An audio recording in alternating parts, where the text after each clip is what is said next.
Welcome वाले studio में Nifty का एनालिसिस देख लेते हैं। कल वीकली एक्सपायरी है निफ्टी की, तो कोई ट्रेंडिंग मूव हमें देखने को मिलेगा या नहीं, क्योंकि मार्केट ने आज भी अच्छी खासी यहाँ पे ऊपर के साइड रैली देके बुलिश ही क्लोजिंग दी है। तो कल ये कंटिन्यू होगी या नहीं होगी, ये चार्ट से हम समझ लेते हैं और लेवल्स भी देख लेंगे कि कौन सी इंपॉर्टेंट लेवल से जहाँ ट्रेड प्लान हम कर सकते हैं। ठीक है, और इससे पहले ये देख लेते कि ये जो दिन था वेडनेसडे का, इस दिन हमने एग्जैक्टली क्या किया, क्योंकि कल का तो दिन आपको पता है जो ट्यूसडे का था, हमने एक अच्छा प्रॉफिट बुक किया। लेकिन इस वेडनेसडे के दिन भी हमने एक बड़ा प्रॉफिट बुक किया और जो आज का ये मेजर बुलिश मूव है यही हमने कैच किया।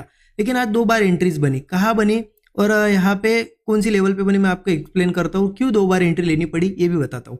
लेकिन उससे पहले देख लेते हैं कि हमने एनालिसिस क्या किया था। देखिए एनालिसिस बहुत क्लियर था। कल यहाँ क्लोजिंग थी तो क्या हमने डिस्कस किया था कि मार्केट में हमें यहाँ पे कंफ्यूजन है थोड़ा, तो मार्केट में हम स्ट्रेंथ या वीकनेस है वो देखेंगे। और ऊपर के साइड मैंने क्या बताया था कि बुलिश मूव तभी आएगा जब मार्केट इन लेवल्स के आसपास आके सस्टेन करके कोई ब्रेकआउट वगैरह बनाएगा। ये लेवल भी कल मार्क करके दी थी आपको, 24,590 की थी।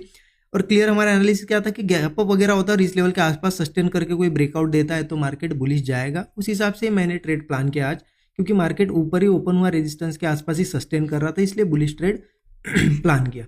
कहाँ प्लान किया, देखिए मार्केट ओपनिंग के बाद तो थोड़ा साइडवेज ही था, नीचे ऊपर कर रहा था, लेकिन इस लेवल के आसपास देखिए यहाँ एक हैमर कैंडल बनी थी अच्छी, और यहाँ से मुझे एक्सपेक्टेशन था कि अब ऊपर निकल जाएगा। तो जैसे यहाँ ब्रेकआउट जैसा बन रहा था यहीं पे ट्रेड प्लान किया मैंने, और दो तीन बड़ी कैंडल्स बनी भी, लेकिन उतना ज़्यादा प्रीमियम बढ़ नहीं पाया जैसा बढ़ना चाहिए था। मार्केट बार बार उसी सपोर्ट के जहाँ से ट्रेड लिया ना उसी लेवल के आसपास आ रहा था। तो एक बार आया, ठीक है, मैंने होल्ड किया, फिर प्रॉफिट दिखाया मुझे, फिर से इसी लेवल पे आ रहा था, तो मैंने यहाँ पे क्या किया, छोटे से ही लॉस में पहले पोजीशन को एग्जिट कर लिया। और मैंने अपडेट भी दिया था कि मैं अभी के लिए एग्जिट कर रहा हूँ, मैं फिर से एंट्री करूंगा। क्यों यहाँ पे एग्जिट, क्योंकि बार बार अगर सपोर्ट टेस्ट कर रहा है तो एक बार डाउन साइड का मुंह लगाएगा, जो कि यहाँ पे दिख भी रहा है। देखिए बड़ी कैंडल बनी, तो मैं ये रिस्क आज के दिन नहीं लेना चाहता था, क्योंकि ऑलरेडी एक दो बार मेरी डायरेक्शन में वो ट्रेड चला गया था, इसलिए मैंने उसको पहले निकाल दिया। और यहाँ पे ट्रेंड लाइन मार्क करी और क्लियर बताया था कि जब वापस इस ट्रेंड लाइन के ऊपर जाएगा मैं ट्रेड प्लान करूंगा। यहाँ पे फिर से ब्रेकआउट हुआ, यहाँ ट्रेड प्लान किया और यहाँ से वन साइडेड मोमेंटम आया, इस लेवल के आसपास में निकला और बहुत ही अच्छे प्रीमियम्स बढ़े यहाँ पे। ये सभी जो अपडेट्स थे ना मैंने पूरे लाइव मार्केट में, क्योंकि कल है एक्सपायरी का दिन तो थोड़ा सोच समझ के हमें ट्रेड प्लान करना होगा, तो उसके लिए मैं डेली चार्ट पे सबसे पहले ले जाता हूँ। डेली चार्ट पे इसलिए क्योंकि डेली चार्ट पे आपको मार्केट की जो क्लियरिटी है वो आएगी कि एग्जैक्टली चल क्या रहा है। तो आपको पता है इस लेवल पे जहाँ पे कर्सर है, देखे जहाँ से मार्केट ऊपर जाने की कोशिश कर रहा है, यहाँ पे प्राइस एक्शन के बेस पे अगर देखा जाए कोई सपोर्ट नहीं है, सपोर्ट नीचे, बट यहाँ पे ये ऐसा सपोर्ट है जो मैंने कल भी आपको मार्क करके दिया था, जो कि ट्रेंड लाइन का एक डिक्लाइन ट्रेंड लाइन ऐसी बन रही है, धीरे धीरे नीचे आ रहा है, तो उसका सपोर्ट मार्केट ने लिया है। आप देख सकते हैं, इसको अगर मैं सही से मार्क करूँ तो आपको दिखा, देखिए इसको थोड़ा सा नीचे अगर कर दे तो समझ में आएगा। देखिए यहाँ पे सपोर्ट लिया था, सपोर्ट था, सपोर्ट सपोर्ट, और मार्केट धीरे धीरे धीरे गिरते आया, तो ऑब्वियस सी चीज़ है यहाँ से एक रिएक्शन तो आएगा। और कल भी मैंने बताया था आपको यहाँ से हो सकता है और थोड़ा बहुत ऊपर भी जाए मार्केट, कोई इसमें ये नहीं है कि कोई सरप्राइजिंग बात नहीं कि और थोड़ा ऊपर जाए। और आज की अगर क्लोजिंग भी देखा जाए ना तो कहीं ना कहीं अच्छी क्लोजिंग मिली है, एक रेंज के ऊपर मिली है। रेंज कहाँ बन रही थी, देखिए ये नीचे सपोर्ट्स थे, ये रेजिस्टेंस थे, राइट, और ये ऐसा एक जोन था कल के बीच में क्लोजिंग। लेकिन आज की क्लोजिंग देखोगे ना आप तो ऊपर हुई है, तो कहीं ना कहीं मुझे बुलिश लग रहा है। अगर कल मार्केट सस्टेन कर पाता है और कोई बुलिश सेटअप बनता है तो मार्केट हो सकता है वापस ये जो रेजिस्टेंस है इनके आसपास तो इजीली मूव कर जाएगा, 24/7 3800 के आसपास इजीली आ जाएगा, क्योंकि यहाँ पे आएगा रेजिस्टेंस है, क्वांटिटीज भी मिलेगी, फिर वो डिसीजन लेगा गिरना है या ऊपर जाना है, लेकिन ऊपर आने की पॉसिबिलिटी है। तो अब क्या करें, फिर कल ओपनिंग के बाद ही बस कॉल पे कॉल लिए जाए।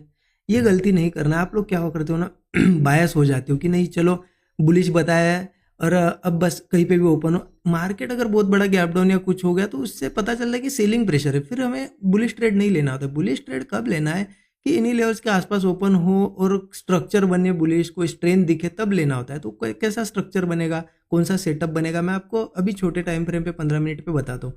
लेकिन मैं इसलिए बता रहा हूँ कि लोग बायस हो जाते हैं, इसलिए मैं हमेशा कहता हूँ कि फुल वीडियो, पूरा वीडियो देखिए।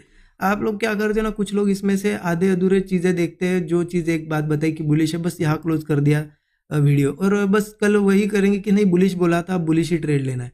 पूरा वीडियो देखोगे तभी समझ में आता है कि मैंने क्या बोला है एग्जैक्टली, ठीक है। इसलिए बायस तो बिल्कुल होना ही नहीं है और पूरा वीडियो हमेशा देखते जाइए। अब देखिए कल क्या कर सकते हैं, 15 मिनट चार्ट पे चलते हैं। कल का बहुत सिंपल है, देखिए मार्केट को गिरना भी है ना, सेलिंग कहाँ करनी चाहिए, अगर बेस्ट सिनेरियो सेलिंग का अगर देखा जाए तो मार्केट सपोर्ट्स के आसपास आए।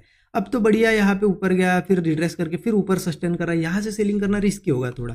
अगर वही ये सपोर्ट है, ये सपोर्ट है, इनके आसपास आता है, यहाँ कहीं ब्रेकडाउन वगैरह बनाता है, तो समझ सकते हैं कि हाँ सपोर्ट के आसपास बार बार आ रहा है, मतलब वीकनेस और ब्रेकडाउन बन रहा है, तब पुट लिया जा सकता है ना।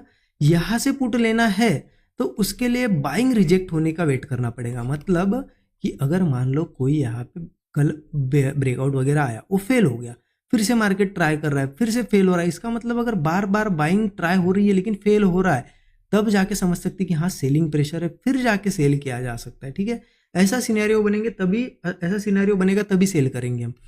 तो इस लेवल के आसपास है तो मुझे बाइंग का एक अच्छी अपॉर्चुनिटी दिख रही है। अगर मान लो गैप अप हो, फ्लैट हो, कहीं पे भी ओपन हो, मार्केट थोड़ा बहुत रिट्रेसमेंट करे और ऐसा सपोर्ट बना ले और फिर उस सपोर्ट के ऊपर ही होल्ड करे, बार बार इस सपोर्ट के आसपास आके ब्रेकडाउन की कोशिश ना करे, मार्केट सपोर्ट के ऊपर ही होल्ड करे और कोई ब्रेकआउट बने तो बढ़िया कॉल साइड का ट्रेड बनेगा। ऊपर नहीं कुछ तो मार्केट 24,730 का एक रेजिस्टेंस मुझे दिखाई दे रहा है, वहाँ पे अच्छे सेलर से वहाँ तक तो मार्केट जाने की कोशिश करेगा, फिर 24,800 के आसपास भी मूव कर सकता है। तो कहीं ना कहीं प्राइस एक्शन के हिसाब से देखा जाए ना तो मार्केट को ऊपर जाना चाहिए जिस तरीके से डेली क्लोजिंग मिली है। फिर भी इसके बावजूद हमें कल बिहेवियर देखना है, ओपनिंग के बाद कैसा है, स्ट्रेंथ है या वीकनेस है, सब देखना है, उसके बाद ही ट्रेड प्लान करना है कि अच्छा सेटअप बनेगा तभी जाके ट्रेड